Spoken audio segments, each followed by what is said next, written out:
Well, I'll do what I can. Hi. Yeah. Why are you wearing all the same color?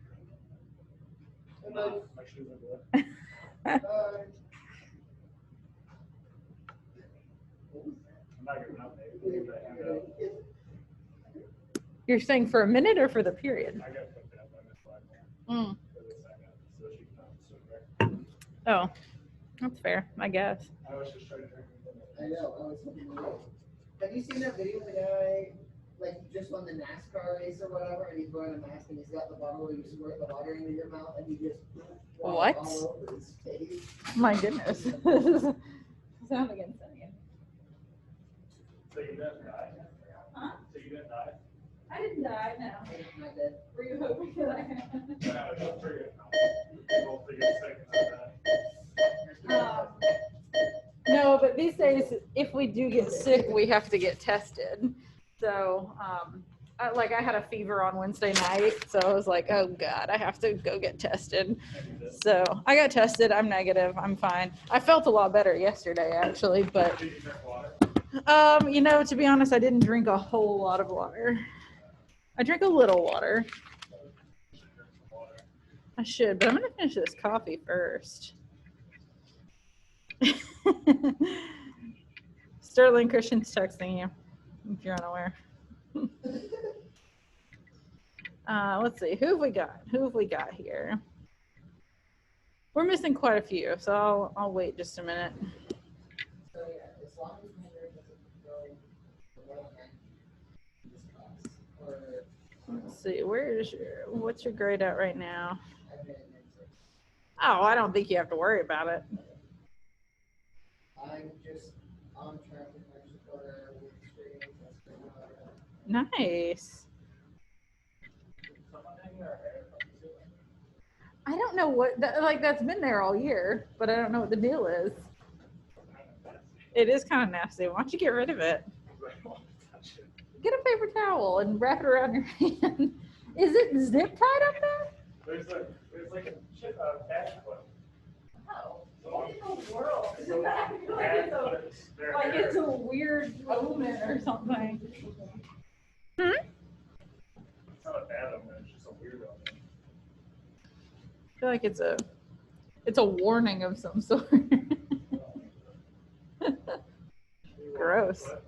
No, it's been on that weird hair string thing. Hey, you want the flip? Chip? What? Can you believe this guy got best sense of humor? I can't. I've never heard of such a thing in my I life. just call you one funny person in this whole school, and you know exactly who you think it is. Who is it?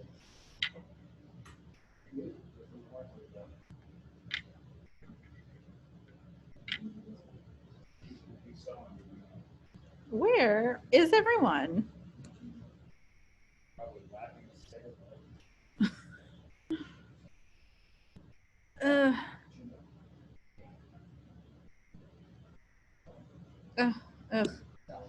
Hayward's skipping class. I don't believe it.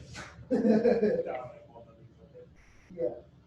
I don't know. We got pretty close last year. We stepped in the map. That's good. Not like the cartoons or something about that. They literally just walked through what's the best. He did that. Right after the construction was finished. Well, they're about to just be marked absent for now. But it's going to be hard to read without everybody. Okay, we don't have Ian. We don't have Corey. We do have Christian. Who's funny here? He's being funny by thinking that other people who are not funny are funny. I'm not being funny by doing that. He's being funny. I voted for Julius. Did you see what I sent you last? It's an oxymoron. Yeah. Oh, LeBron? No. LeBron's not a senior.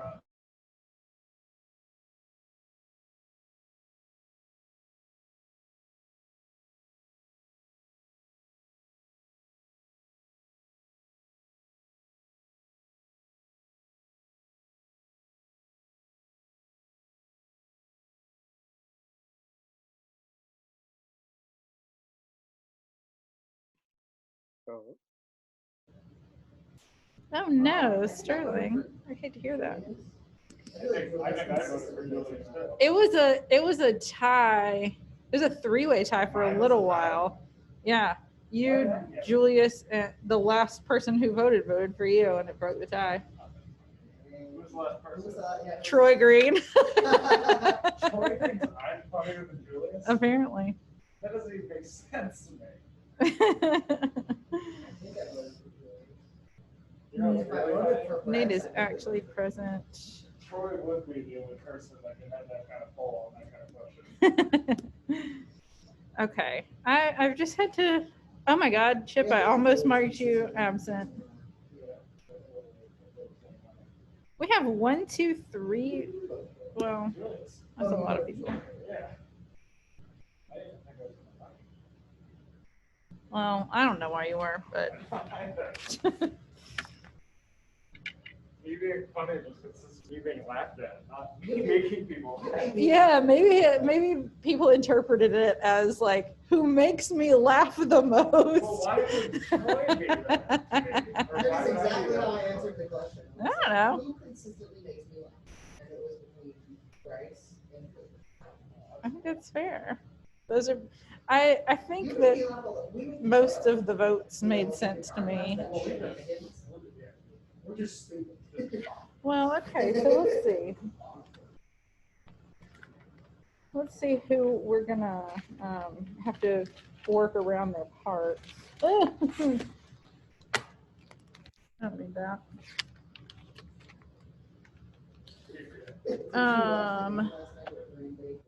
Hamlet.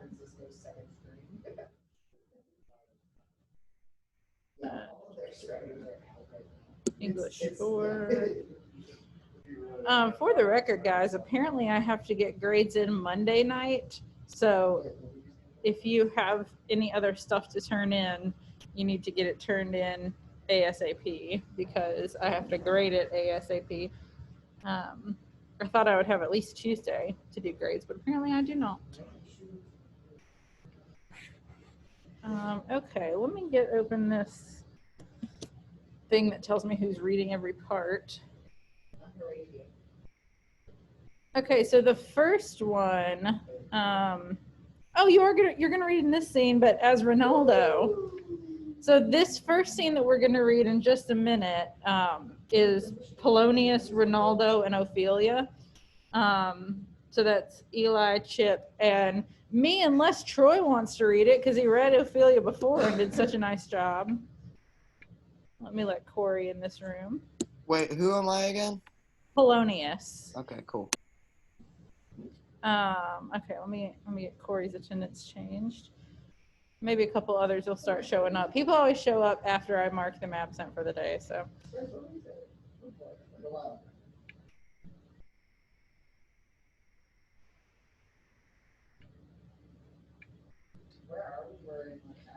We are going to be starting Act 2 in just a moment. But I did want to talk for just a minute about the things that happened. I'll turn my video on for a moment. The things that happened in the scene that y'all should have read yesterday, and I apologize for being out. I was sick Wednesday night and had a couple of symptoms that meant I had to get tested for COVID, but clearly I do not have COVID and I feel fine now. So in the scene that y'all were supposed to read yesterday, Hamlet met his dad's ghost. He'd been trying to see him for a little bit, and he finally met his dad's ghost, who told him a few interesting things. This is where we really see like some of the stuff that happened before the first scene of the play. He tells him, first of all, that he's kind of been like doomed for a little while to be in purgatory during the day and then walk the earth at night until he repents for his sins, because he wasn't allowed a last rite because he was murdered, which is kind of news to Hamlet. He had like maybe suspected before, but everybody thought that the king had died from a poisonous snake bite. So to hear that he was murdered is a bit of a surprise. And back then, and in some religions now, people, if they're on their deathbeds, will get like their last rites, and like a priest will come and they'll do like a last confession and stuff so that they can go into the next life with their conscience unburdened. And because he didn't get the chance to do that, that's why he is a ghost now and has to like roam the earth for a little while. So he told him that he was murdered, and let alone the fact that he was murdered, the person who did it was his brother, Claudius, me, Uncle Daddy Claudius. And he did it in a weird way, which was by pouring poison in his ear, which I think is kind of weird, just because like if I was sleeping and somebody poured something in my ear, I feel like I'd wake up suddenly and be like, what's going on? Apparently this poison does. It says that it gave him a rash, and then like his whole body became a crust. Gross. But I did think it was kind of funny. Hamlet cracks me up sometimes intentionally, sometimes not, because when his ghost dad was like, I got murdered, he was like, I knew it. I was like, did you? You've never said anything about that before. And when he said that it was his brother, again, Hamlet was like, I knew it. I'm like, you didn't though. You don't like your uncle, so you're willing to believe it. But to this point, you didn't really think that he was necessarily the person who murdered your father. But he did, and the ghost says that he seduced his wife, or Claudius seduced Gertrude, and tried to get her to like help him essentially. So the other thing that the ghost says is, I want you to avenge my murder. And he even makes Hamlet promise to do it, which most of this play is going to revolve around like his revenge quest and trying to get his Uncle Daddy to admit that he was guilty.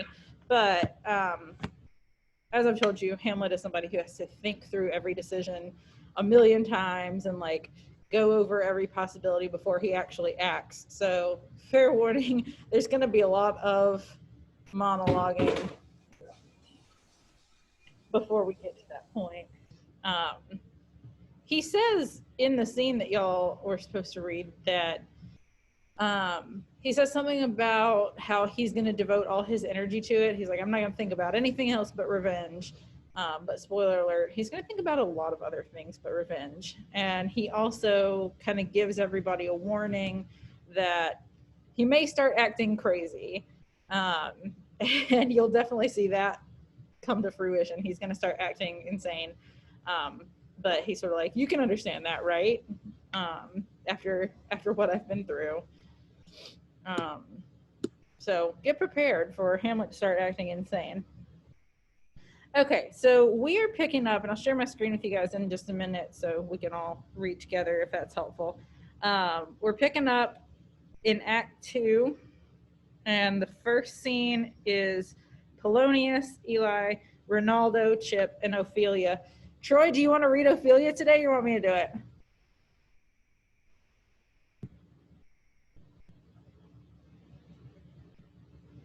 Okay, I'll do it.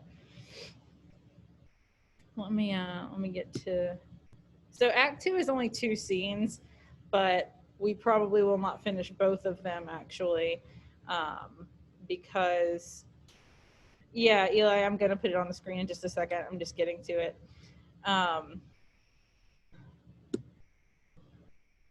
What was I saying? Oh, the second scene is the longest scene in the play. So I doubt we'll finish it. It's 23 pages. And if we don't finish it, y'all will finish it for homework. Okay, let me share my screen so y'all can get to it. I like temporarily forgot how to share my screen for just a second. Let me get rid of this. I'm going to stop my video just so I can hide that a little bit more easily. But I'll keep the chat up here. Sterling is not reading in this scene. Well, I guess he's not going to read today because his mic is not working. But the second scene that we'll read has a lot of characters in it, so I'll have to go back and see who's supposed to read all those. Okay. So Polonius comes in with his servant Ronaldo, and we'll see what happens from there. So I go now? Okay. Yep. Give him this money and these letters, Ronaldo. That's you, Chip. I will say. It would be wonderfully wise of you, my dear Ronaldo, to ask around about his behavior a little before you visit him. Did he go? I can't hear him. Yeah, he did go. I can move a little closer to him. Excellent, very good. Ask around and find out what Danish people are in Paris. Who they are, where they live, and how much money they have, who their friends are, and if you find out in this general sort of way that they happen to know my son, you'll find out much more than if you ask specific questions about him. Just tell them you vaguely know Laertes. Say something like, I'm a friend of his father and I sort of know him or whatever. Do you get what I'm saying, Ronaldo? Yes, very well, sir. You should say, I sort of know him, but not well. Is it the same Laertes who's a wild party animal? Isn't he the one who's always, and so on, and so on? Then just make up whatever you want, of course. Nothing so bad that it would shame him. I mean, make up any stories that sound like your average young guy, the kind of trouble they get into. That's right, or drinking, swearing, fist fighting, visiting prostitutes, that kind of thing. That would ruin his reputation. Oh no, not if you say it right. I don't want you to say he's a sex fiend. That's not what I mean. Just mention his faults lightly so they make him seem like a free spirit who's gone a little too far. Sir, Why should you do this, you want to know? yes, sir, I'd like to know. Well, here's what I'm thinking. I'm quite proud of myself for coming up with this. As you talk to someone and hint about my son's faults and little sins, you'll watch his reaction. And if he's ever seen Laertes do any of these things, it'll only be natural for him to agree with you. At which point he'll call you sir or my good friend, depending on who the person is, where he comes from, and so on. Yes, sir. Yes, sir. And then wait, what was I going to say? Good God, I was about to say something. What was I saying? It will be natural for him to agree with you, sir. That actually sounds like something would happen to me in real life. I'll forget what I'm saying. That is so funny. I know, right? Is there any reason for that other than He's like just kind of a bumbling old man. I mean, like he is shrewd, but oh, I think we're getting feedback from ours. Are you muted? You want me to read now? No, sorry. One more second. I was just going to mention that this is such a like helicopter dad move to make that he's basically getting his servant to be like, just go to where my son is and act like you know him and like kind of talk crap about him and see if people agree with you. Because if they do agree with you, then I'll know that he's doing things he shouldn't be doing. And if they disagree or if they say that doesn't sound like Laertes, I'll know that he's okay and I can be proud.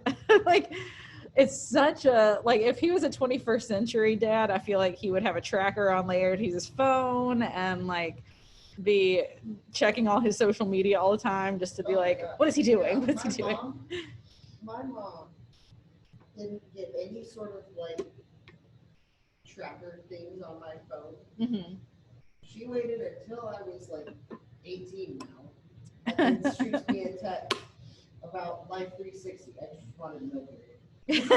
I just want to know. No, I've made it all the way. Mother? And then I called her. I was like, No, Mom. you waited too long. It's so funny. So basically, Polonius is like trying to like roundabout spy on his son, And for the record, this is very in keeping with Polonius's character. This is not the last time he will spy, and it's kind of one of the, like, him being a busybody and being nosy is like one of his top characteristics. This is a good example of that. Okay, you can read it, Eli.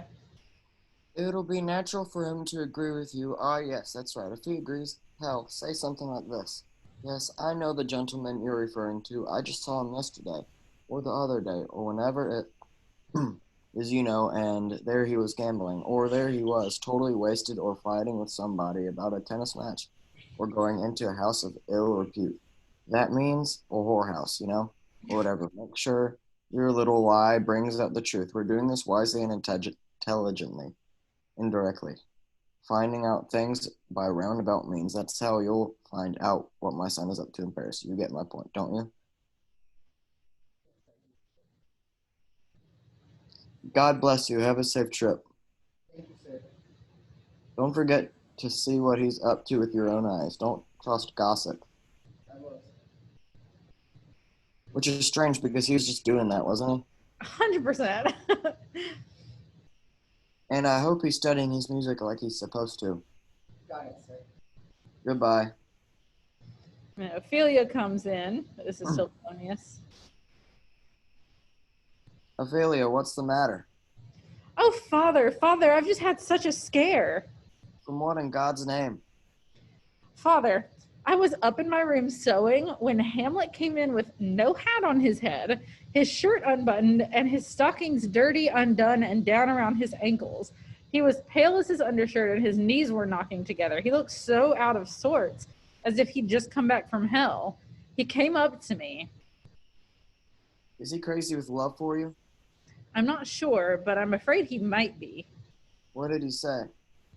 He grabbed me by the wrist and held me hard, then backed away at an arm's length and just looked at me, staring at me like an artist about to paint my picture. He stayed like that a long time. Finally, after shaking my arm a little and jerking his head up and down 3 times, he sighed like it was his last breath. After that, he let me go. He left the room with his head turned back on me, finding his way out without looking, since his eyes were on me the whole time. Whoa is right. Oh, this is getting deep.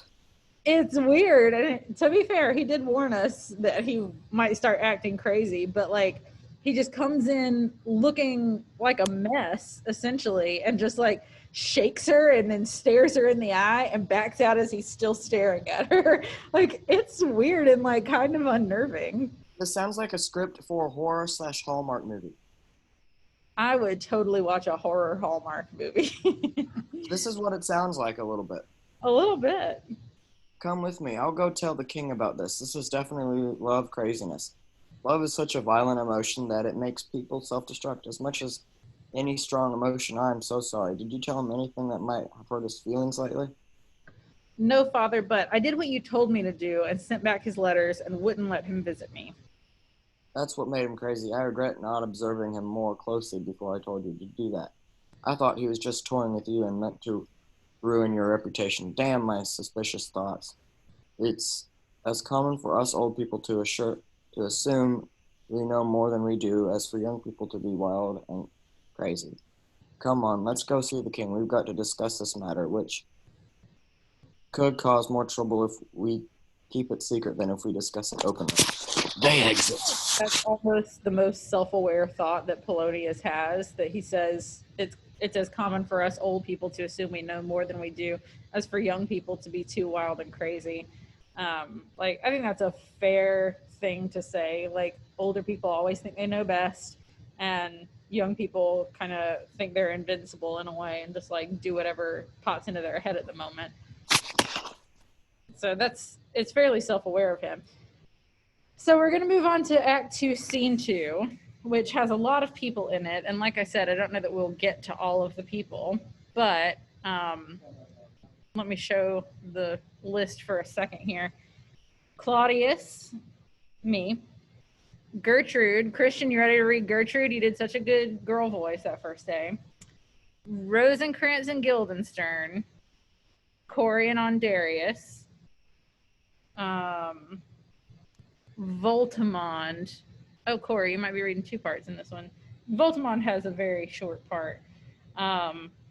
Cornelius Sterling. So Sterling can't read today because his mic's not working. Does somebody want to volunteer to read that part for today? He lied. He wouldn't lie.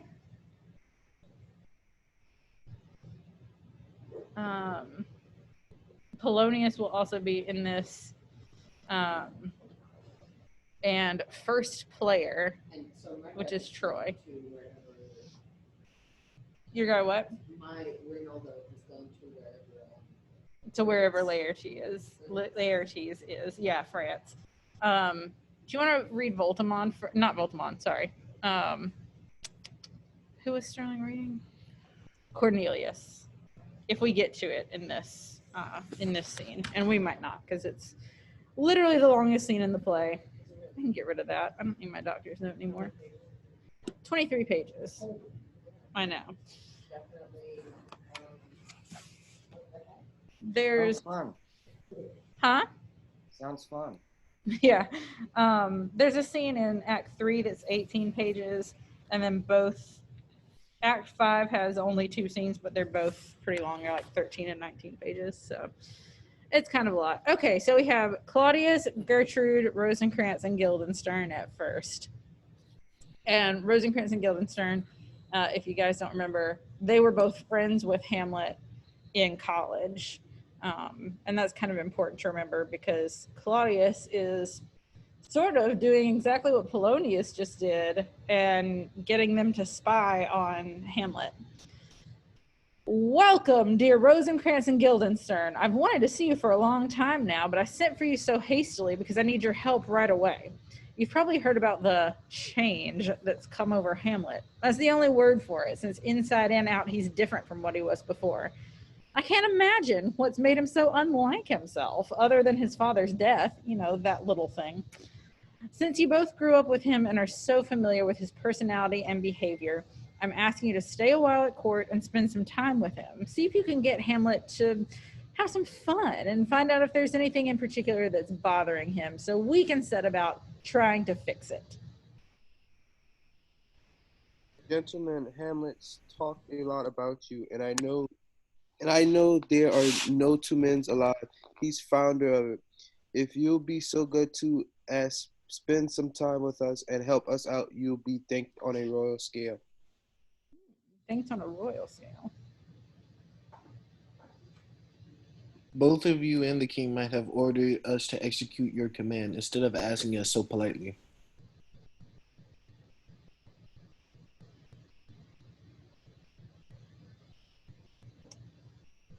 Guildenstern, that's on Darius.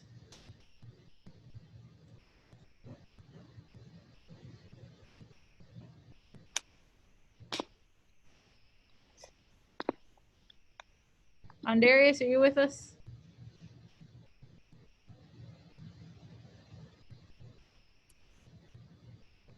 Maybe not.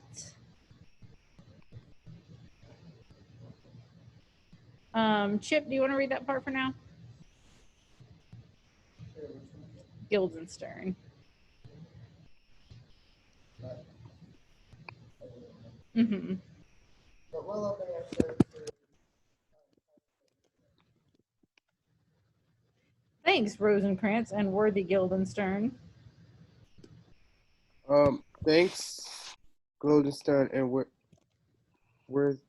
I beg you to pay a visit right away to my son, who's changed too much. Servants, take these gentlemen to see Hamlet.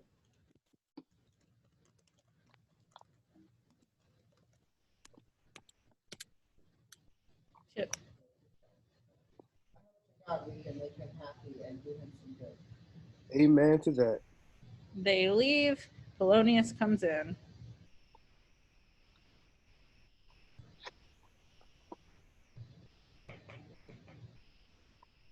Eli. Oh, wait. The ambassadors are back from Norway, sir. Once again, you bring good news. Do I, sir? I assure your majesty, I'm only doing my duty both to God and my good king. That's still him. Oh, and I believe, unless this brain of mine is not politically cunning as it used to be, that I found out why Hamlet's gone crazy. Tell me, I want very much to find out.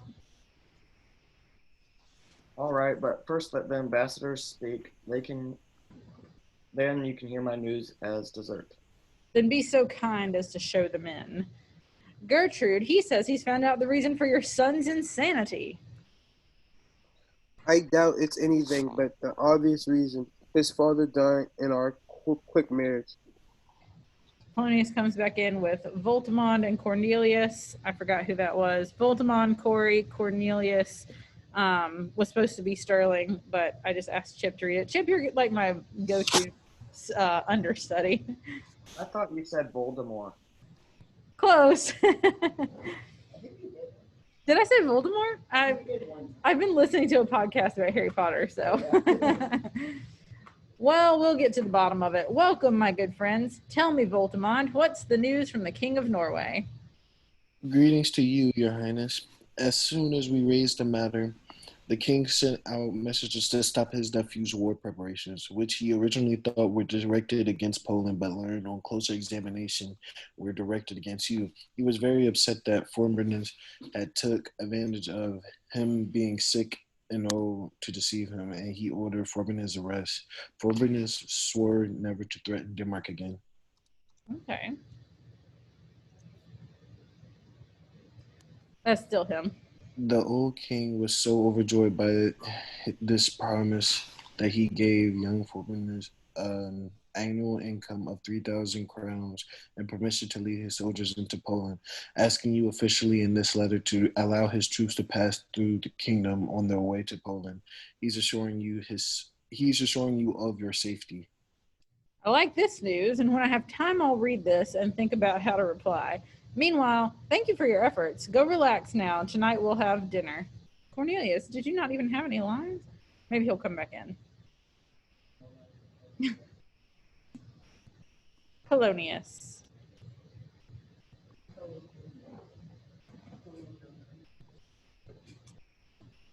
Eli. Sorry. Well, that turned out well in the end, sir and madam, to make great speeches about what majesty is, what service is, or why day is day, night is night, and time is just a waste of a lot of day, night, and time. Therefore, since the essence of wisdom is not talking too much, I'll get right to the point here. Your son is crazy. Crazy, I'm calling it. Since how can you say what craziness is except to say that it's craziness? Well, that's another story. This actually kind of reminds me of Donald Trump a little bit. Please stick to the point. Madam, I'm doing nothing but sticking to the point. It's true he's crazy, and it's a shame it's true, and it's truly a shame he's crazy. But now I sound foolish, so I'll get right to the point. I like how he was like, oh, talking too much about anything is not worth the time. Let me give this long speech. Now, if we agree Hamlet's crazy, then the next step is to figure out the cause of this effect of craziness. Or I suppose I should say the cause of this defect. Since this defective effect is caused by something. This is what we must do, and that's exactly what needs to be done. Think about it. I have a daughter. I have her until she gets married, who's given me this letter, considering it her duty. Listen to think about this. He reads a letter to the heavenly idol of my, of my soul, the most beautiful Ophelia. By the way, beautified sounds bad. It sounds awful. It sounds crude. It's a terrible use of the word. But I'll go on. He reads the letter. In her excellent white bosom, etc., etc. You don't need to hear all of this stuff. Emma wrote this letter to Ophelia. Madam, please be patient. I'll read it to you. He reads the letter. You may wonder if the stars are fire. You may wonder if the sun moves across the sky. You may wonder if the truth is a liar. But never wonder if I love. Ophelia, I'm bad at poetry. I can't put my feelings into verse. But please believe I love you best. Well, best of all, believe it. Yours forever, my dearest one, as long as I live, still chugging along, Hamlet. Dutifully and obediently, my daughter showed me this, and more like it. She's told me all about how Hamlet has been courting her, all the details of where and what he said and when. And how did she react to all this? Sir, what is your opinion on me? I know you're loyal and honorable. I would like to prove to you that I am. But what would you have thought of me if I had kept quiet when I found out about this hot little love, which I noticed even before my daughter told me about it? My dear queen, what would you have thought of me if I had turned a blind eye to what was happening between Hamlet and my daughter? No, I had to do something, and so I said to my daughter, Lord Hamlet is a prince. He's out of your league.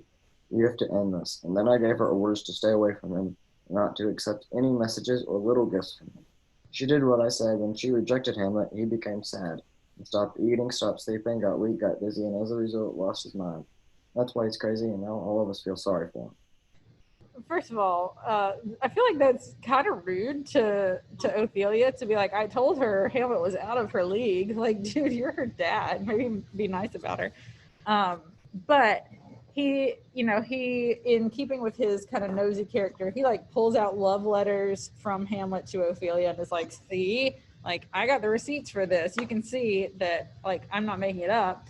And he thinks that the reason Hamlet has started acting a little crazy is because he's like lovesick over Ophelia. Now, we know more than he does at this point. We know about the ghost, and that's really the reason that he's, learning that his father was murdered and that Claudius is the one who did it. That's kind of, it's really deeply affected him. So he's like acting a little crazy. He's just gone a little crazy. I also love Polonius's line earlier that is basically like, the only way that you can really explain somebody being crazy is by saying they're crazy.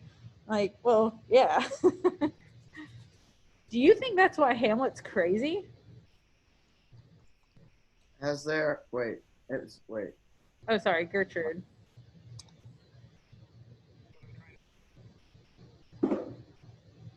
Oh, it may be.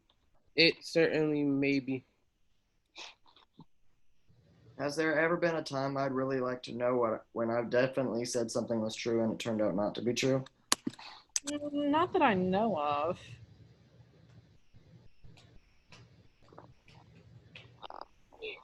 I can't see. Chop my head off if I'm wrong. I'll follow the clues and uncover the truth, even if it's at the very center of the earth. What can we do to find out if it's true? Well, he sometimes walks here in the lobby for 4 hours at a time. Yes, he does. When he's there next time, I'll send my daughter to see him. You and I will hide behind the Aras. Eris. Hanging wall tapestry. Oh, that's actually important because they do that in a little bit. Hide behind the tapestry. Yeah. We will hide behind the hanging wall tapestry and watch what happens. If it turns out that Hamlet's not in love after all and hasn't gone mad from love, then you can fire me from my court job and I'll go work on a farm. We'll try what you suggest. I totally forgot that Hamlet is in this scene, and we don't have our Hamlet today. Brendan is not with us. Anybody want to read Hamlet? Nate? All right, Nate's got it. Okay, so oh shoot, what did I just do? Can you guess the fictional character? There's so many things on, so many like extra things on Spark Notes. I just accidentally clicked on. Okay, so Hamlet enters reading a book, and then Gertrude says, Look how sadly he's coming and reading his book. Please go away, both of you. I'll speak to him now. Oh, please let me. Oh, it's still me? Yeah. Okay. How are you, Hamlet? Do you know who I am?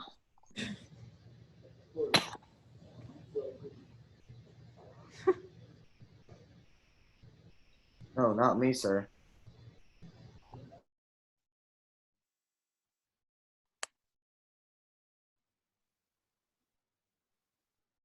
Do you read?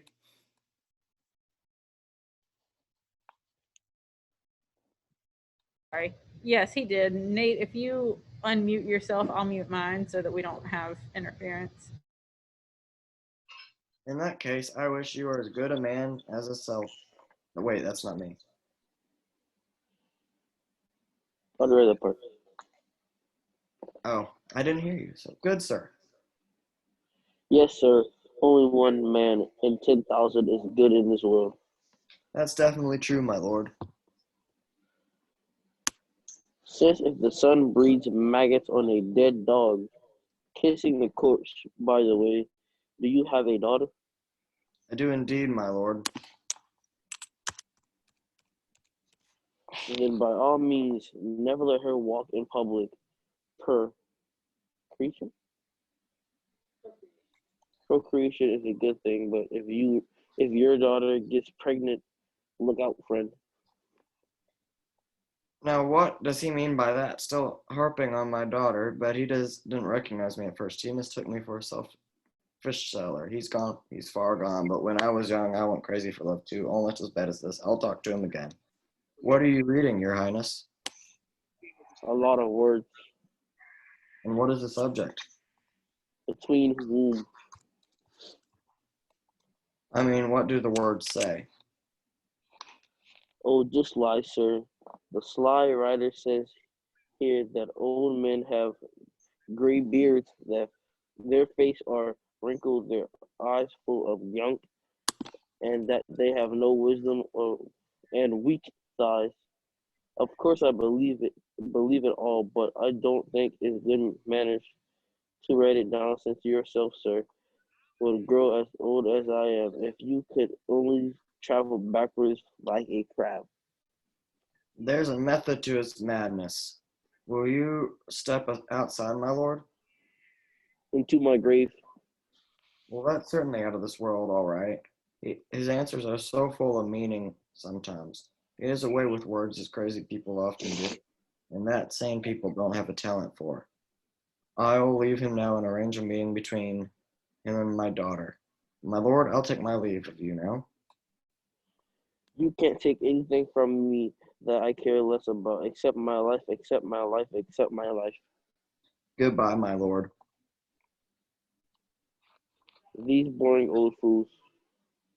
You're looking for Lord Hamlet? He's right over there. Where is the R? My lord.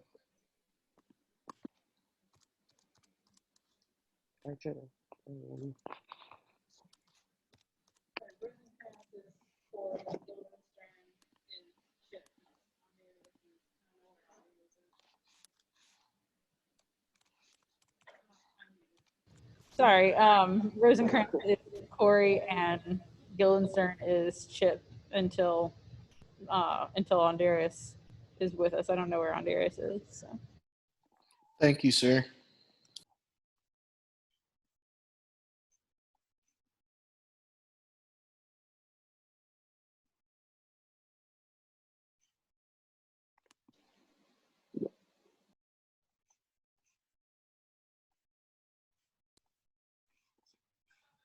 Thank you, sir.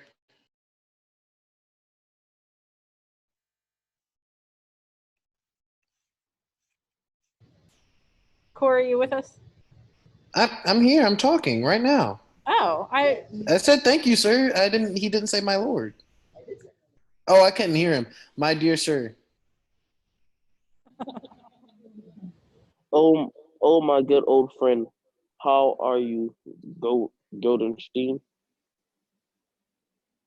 And whatever his name is, Rashad. Boys, how are you both doing? Oh, as well as anybody.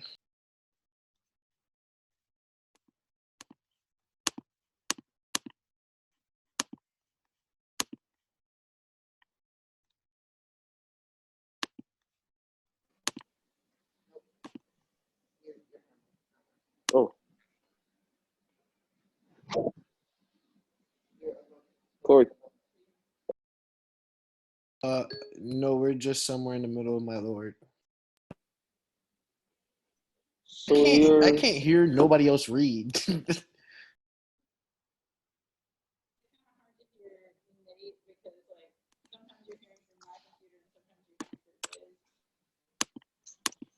Miss McClellan, we can't hear you. I'm so sorry. It's complicated with both of us signed into Zoom, me and Nate, since we're together, because I keep trying to Okay, here. mute it and unmute it and mute Okay, me. here's I got the AirPod in my ear. Let's start from Hamlet right here.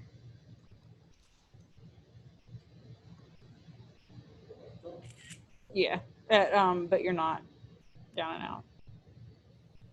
But you're not down and out either, you are you? No, we're just somewhere in the middle, my lord.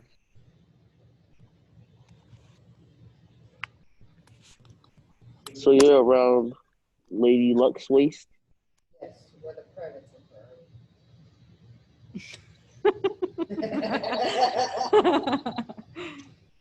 Ha ha ha.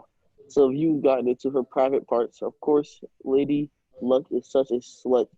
Anyway, what's up? Cool. Not much, my lord. Just that the world's become honest. In that case, the end of the world is approaching, but you're wrong. Let me ask you a particular question. What crimes have you committed to be sent here to this prison? Prison, my lord?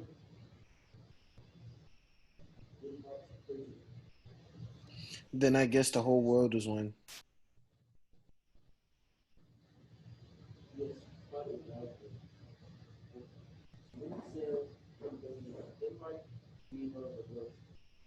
We don't think so, my lord.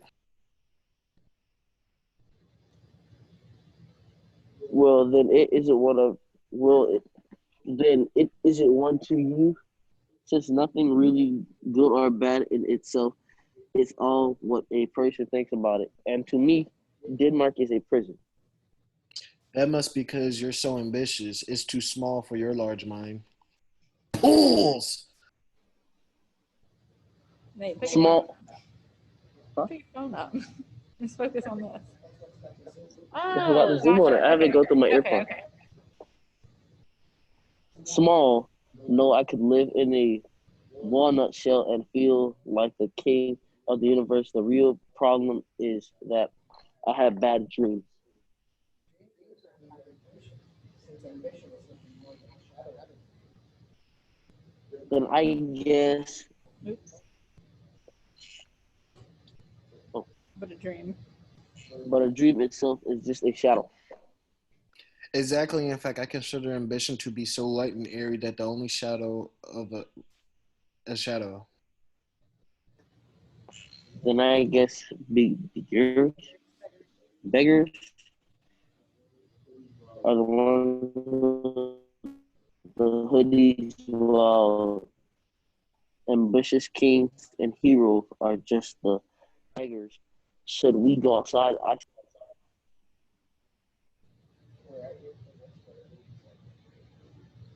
We are at your service, whatever you say. No, I won't class you with my servants, since to be frank with you, my servants are terrible. But tell me, as my friends, what are you doing here at Elsinore? Visiting you, my lord. There's no other reason. Well, then I thank you, though I'm such a beggar that even my thanks are not worth much. Did someone tell you to visit me, or was it just your whim on your own initiative? Come on, tell me the truth. What should we say, my lord? Anything you like, as long as it answers my question. You were sent for me. You've got a guilty look on your face, which you're too honest to disguise. I know the king and queen sent you.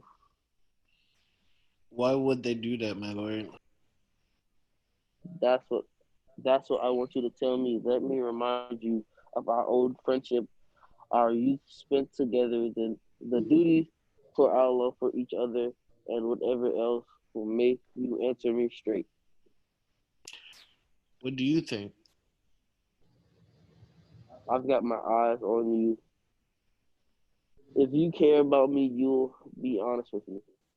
My lord, we are so clear. let's stop there actually, because the bell's going to ring in like a minute and a half. But it's clear from their interaction that Hamlet is suspicious of Rosencrantz and Guildenstern, and he should be, because they're like, oh, we're just here to see you because we're friends. We just wanted a visit. And we know the truth, which is that Claudius and Gertrude sent for them to kind of keep an eye on Hamlet and see why he's so crazy. So Hamlet's pretty perceptive to be able to like pick up on it and be like, you guys look guilty. Like, I don't really believe you. Some of Hamlet's lines are a little bit confusing for sure. That's mostly because he does this thing that Shakespeare loves to do, which is like a lot of kind of double talk and like puns and like just plays on words. So, just kind of pay attention to that and make sure you're tracking with him. And he's also kind of trying to confuse everybody else. Since he's feeling a little insane, he's like, I'm going to make everybody else feel like I'm crazy. All right. I'll see you guys on Monday. Have a nice weekend.